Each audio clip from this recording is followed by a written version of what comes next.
Après quelques jours d'attente, le FC Barcelone entre enfin en scène aujourd'hui pour disputer son match tant attendu et décisif de demi-finale contre l'Inter de Milan. Honnêtement, tout le monde est impatient de savoir lequel des deux clubs se qualifiera, car un seul but d'écart peut faire la différence, étant donné que le match aller s'est terminé sur un score de 3-3 au stade du Barça.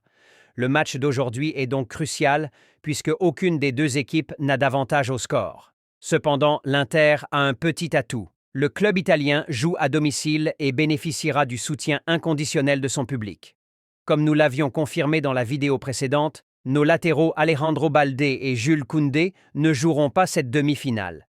Du côté de l'Inter, on s'attendait à voir Pavard et Lautaro titulaires, mais selon les journaux d'aujourd'hui, les chances que Pavard joue sont quasi nulles, tandis que Lautaro devrait bien être titulaire. Compte tenu de ces absences, voici la composition probable du FC Barcelone pour ce match.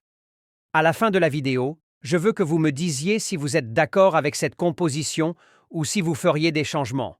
Dans les buts, nous aurons notre gardien polonais Szczęsny, choisi par Hansi Flick. En défense centrale, ce seront probablement Pau Cubarsí et Ronald Araujo. Pour les latéraux, à droite, en l'absence de Koundé, Flick pourrait titulariser Eric Garcia, qui peut aussi jouer à ce poste.